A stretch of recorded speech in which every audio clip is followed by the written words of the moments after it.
नमस्कार दोस्तों, स्वागत है आपका हमारे चैनल पर, जहां हम भगवत गीता के अनमोल श्लोकों को सरल और प्रभावशाली तरीके से आपके सामने लाते हैं। आज हम जानेंगे अध्याय 6 के श्लोक 15 और 16 के गहरे रहस्य, जो हमें ध्यान और संतुलन का महत्व सिखाते हैं। चलिए शुरुआत करते हैं। पिछले वीडियो में हमने भगवत गीता के श्लोक 13 और 14 पर चर्चा की, जहां ध्यान और आत्मसंयम की विशेषता को समझाया गया। आज हम इन्हीं विचारों को आगे बढ़ाते हुए श्लोक 15 और 16 पर प्रकाश डालेंगे। श्लोक 15 में भगवान श्री कृष्ण बताते हैं कि ध्यान का अभ्यास कैसे करना चाहिए ताकि मन और आत्मा को शुद्ध किया जा सके। वहीं श्लोक 16 में जीवन में संतुलन और संयम का महत्व समझाया गया है। इन दोनों श्लोकों में गहरा आध्यात्मिक ज्ञान छिपा है, जिसे आज हम विस्तार से समझेंगे। हम लेके आए हैं आपके लिए एक खास ऑफर। अधिक जानकारी के लिए बने रहे हमारे साथ। श्री हरि बोलो। ग्रंथराज श्रीमद् भगवद गीता जी की जय। श्री परमात्मने नमः। गीता सुगीता कर्तव्या किमन्यः शास्त्र विस्तरया या स्वयं पद्मनाभस्य मुख पद्माद्विनयः श्रिता। अथ ध्यानम्। शांताकारं भुजग शयनं पद्मनाभं सुरेशं विश्व आधारं गगन सदृशं मेघवर्णं शुभांगम। लक्ष्मीकांत कमल नयन योगिभिः ध्यान गम्यं वंदे विष्णु भव भयहरं सर्व लोकैकनाथम्। यं ब्रह्मा वरुणेन्द्र रुद्रमृतः स्तुन्वन्ति दिव्यैः स्तवैर्वेदैः सांग पद क्रमोपनिषदे गायन्ति यं सामगाः। ध्यान अवस्थित तद्गतेन मनसा पश्यन्ति या योगिनो यस्यान्तं न विदुः सुर असुरगणा देवाय तस्मै नमः। वसुदेव सुतं देव कंस चाणूरमर्दनम्। देवकी परमानंदम कृष्ण वंदे जगद्गुरुम्। भगवत गीता अध्याय 6 श्लोक 15 और 16। ध्यान योग का फल। श्लोक 15। युञ्जन एवं सदात्मानं योगी नियतमानसः शांति निर्वाण परमा मत संस्थाम धिगच्छति। उच्चारण की विधि। युञ्जन एवं सदा आत्मानम योगी नियतमानसः शांतिम निर्वाण परमाम मत संस्थाम अधिगच्छति। 15। शब्दार्थ। नियतमानसः अर्थात वश में किए हुए मन वाला, योगी अर्थात योगी, एवं अर्थात इस प्रकार, आत्मानम अर्थात आत्मा को, सदा अर्थात निरंतर, मुझ परमेश्वर के स्वरूप में, युञ्जन अर्थात लगाता हुआ, मत संस्थाम अर्थात मुझ में रहने वाली, निर्वाण परमाम अर्थात परमानंद की पराकाष्ठा रूप, शांतिम अर्थात शांति को, अधिगच्छति अर्थात प्राप्त होता है। अर्थ। वश में किए हुए मन वाला योगी इस प्रकार आत्मा को निरंतर मुझ परमेश्वर के स्वरूप में लगाता हुआ मुझ में रहने वाली परमानंद की पराकाष्ठा रूप शांति को प्राप्त होता है। 15। व्याख्या। योगी नियतमानसः जिसका मन पर अधिकार है, वह नियतमानसः है। साधक। नियतमानस तभी हो सकता है जब उसके उद्देश्य में केवल परमात्मा ही रहते हैं। परमात्मा के सिवाय उसका और किसी से संबंध नहीं रहता, कारण कि जब तक उसका संबंध संसार के साथ बना रहता है, तब तक उसका मन नियत नहीं हो सकता। साधक से यह एक बड़ी गलती होती है कि वह अपने आप को गृहस्थ आदि मानता है और साधन ध्यान योग का करता है, जिससे ध्यान योग की सिद्धि जल्दी नहीं होती। अतः साधक को चाहिए कि वह अपने आप को गृहस्थ, साधु, ब्राह्मण, क्षत्रिय, वैश्य, शूद्र आदि किसी वर्ण आश्रम का न मानकर ऐसा माने कि मैं तो केवल ध्यान करने वाला हूं। ध्यान से परमात्मा की प्राप्ति करना ही मेरा काम है।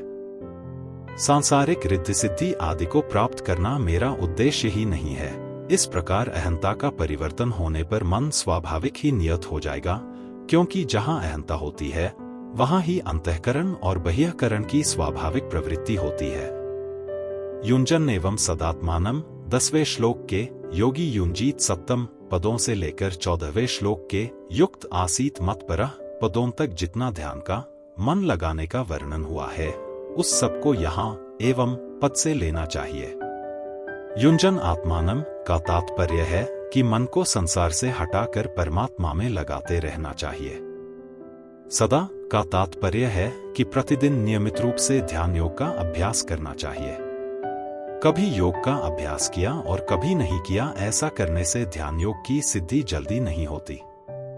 दूसरा तात्पर्य यह है कि परमात्मा की प्राप्ति का लक्ष्य एकांत में अथवा व्यवहार में निरंतर बना रहना चाहिए। शांति निर्वाण परमा मत संस्थामधिगच्छति, भगवान में जो वास्तविक स्थिति है, जिसको प्राप्त होने पर कुछ भी प्राप्त करना बाकी नहीं रहता, उसको यहाँ निर्वाण परमा शांति कहा गया है। ध्यान योगी ऐसी निर्वाण परमा शांति को प्राप्त हो जाता है। एक निर्विकल्प स्थिति होती है और एक निर्विकल्प बोध होता है। ध्यान योग में पहले निर्विकल्प स्थिति होती है, फिर उसके बाद निर्विकल्प बोध होता है। इसी निर्विकल्प बोध को यहाँ निर्वाण परमा शांति नाम से कहा गया है। शांति दो तरह की होती है, शांति और परम शांति। संसार के त्याग, संबंध विच्छेद से शांति होती है और परमात्म तत्व की प्राप्ति होने पर परम शांति होती है।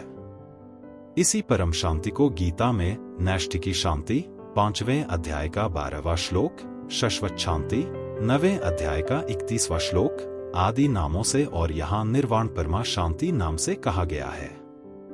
संबंधब आगे के 2 श्लोकों में ध्यान योग के लिए उपयोगी नियमों का क्रमशः व्यतिरेक और अन्वयरीति से वर्णन करते हैं। ध्यान योग के लिए उपयुक्त आहार विहार तथा शयनादि नियम और उनके फल का प्रतिपादन। श्लोक 16। नात्यश्नतस्तु योगोस्ति न चैकांतमंशनतः न चाति स्वप्नशीलस्य जाग्रतो नैव चार्जुन। उच्चारण की विधि न अति अश्नतः तु योगः अस्ति न च एकांतम अनश्नतः न च अति स्वप्नशीलस्य जाग्रतः न एव च। अर्जुन 16। शब्दार्थ अर्जुन अर्थात है अर्जुन। यह योग अर्थात योग, न अर्थात न, तो अति अर्थात बहुत, अश्नतः अर्थात खाने वाले का, च अर्थात और, न अर्थात न, एकांतम अर्थात बिल्कुल, अनश्नतः अर्थात न खाने वाले का, च अर्थात तथा, न अर्थात न, अति अर्थात बहुत, स्वप्नशीलस्य अर्थात शयन करने के स्वभाव वाले का, च अर्थात और, न अर्थात न, सदा, जाग्रतः अर्थात जागने वाले का, एव अर्थात ही, अस्ति अर्थात सिद्ध होता है। अर्थ, हे अर्जुन, यह योग न तो बहुत खाने वाले का, न बिल्कुल न खाने वाले का, न बहुत शयन करने के स्वभाव वाले का और न सदा जागने वाले का ही सिद्ध होता है। 16। व्याख्या। नात्यश्नतस्तु योगोस्ति, अधिक खाने वाले का योग सिद्ध नहीं होता। दूसरों के भोजन की अपेक्षा अपना भोजन मात्रा में भले ही कम हो, पर अपनी भूख की अपेक्षा अधिक होने से वह भोजन अधिक ही माना जाता है। कारण कि अन्न अधिक खाने से अर्थात भूख के बिना खाने से अथवा भूख से अधिक खाने से प्यास ज्यादा लगती है, जिससे पानी ज्यादा पीना पड़ता है। ज्यादा अन्न खाने और पानी पीने से पेट भारी हो जाता है। पेट भारी होने से शरीर भी बोझिल मालूम देता है। शरीर में आलस्य छा जाता है। बार बार पेट याद आता है। कुछ भी काम करने का अथवा साधन, भजन, जप, ध्यान आदि करने का मन नहीं करता। न तो सुखपूर्वक बैठा जाता है और न सुखपूर्वक लेटा ही जाता है तथा न चलने फिरने का ही मन करता है। अजीर्ण आदि होने से शरीर में रोग पैदा हो जाते हैं। इसलिए अधिक खाने वाले पुरुष का योग कैसे सिद्ध हो सकता है? नहीं हो सकता। न चैकांत मंशनतः, ऐसे ही बिल्कुल न खाने से भी योग सिद्ध नहीं होता। कारण कि भोजन न करने से मन में बार बार भोजन का चिंतन होता है। शरीर में शक्ति कम हो जाती है। मांस मज्जा आदि भी सूखते जाते हैं। शरीर शिथिल हो जाता है। चलना फिरना कठिन हो जाता है। लेटे रहने का मन करता है। जीना भारी हो जाता है। बैठ करके अभ्यास करना कठिन हो जाता है। चित्त परमात्मा में लगता ही नहीं। अतः ऐसे पुरुष का योग कैसे सिद्ध होगा? न चाति स्वप्नशीलस्य, जिसका ज्यादा सोने का स्वभाव होता है, उसका भी योग सिद्ध नहीं होता। कारण कि ज्यादा सोने से स्वभाव बिगड़ जाता है, अर्थात बार बार नींद सताती है। पड़े रहने में सुख और बैठे रहने में परिश्रम मालूम देता है। ज्यादा लेटे रहने से गाढ़ नींद भी नहीं आती। गाढ़ नींद न आने से स्वप्न आते रहते हैं, संकल्प विकल्प होते रहते हैं। शरीर में आलस्य भरा रहता है। आलस्य के कारण बैठने में कठिनाई होती है, अतः वह योग का अभ्यास भी नहीं कर सकता। फिर योग की सिद्धि कैसे होगी? जागृतो नैव चार्जुन, हे अर्जुन। जब अधिक सोने से भी योग की सिद्धि नहीं होती, तो फिर बिल्कुल न सोने से योग की सिद्धि हो ही कैसे सकती है? क्योंकि आवश्यक नींद न लेकर अधिक जगने से बैठने पर नींद सताएगी, जिससे वह योग का अभ्यास नहीं कर सकेगा। सात्विक मनुष्यों में भी कभी सत्संग का, सात्विक गहरी बातों का, भगवान की कथा का अथवा भक्तों के चरित्रों का प्रसंग छिड़ जाता है, तो कथा आदि कहते हुए, सुनते हुए जब रस आनंद आता है, तब उनको भी नींद नहीं आती। परंतु उनका जगना और तरह का होता है, अर्थात राजसी तामसी वृत्ति वालों का जैसा जगना होता है, वैसा जगना सात्विक वृत्ति वालों का नहीं होता। उस जगने में सात्विक मनुष्यों को जो आनंद मिलता है, उसमें उनको निद्रा के विश्राम की खुराक मिलती है।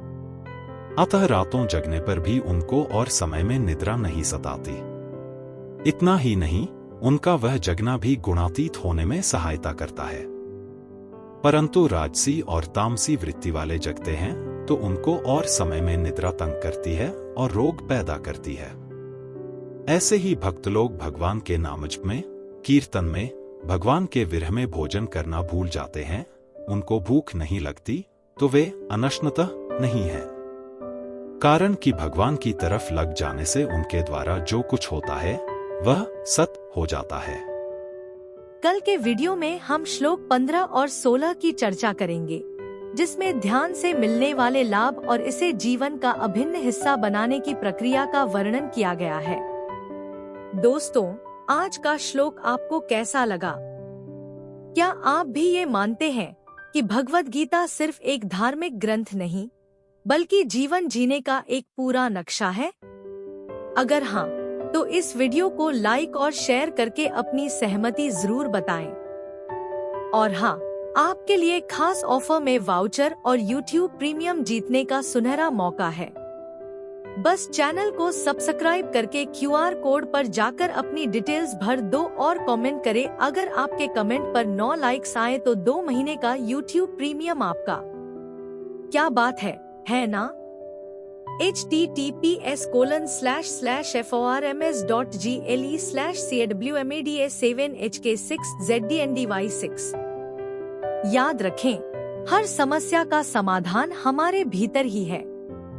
भगवद गीता का ज्ञान हमें यह सिखाता है कि हम कैसे अपने भीतर की शक्ति को पहचान सकते हैं और अपने जीवन को सफल बना सकते हैं। कल मिलते हैं एक और रोमांचक श्लोक के साथ।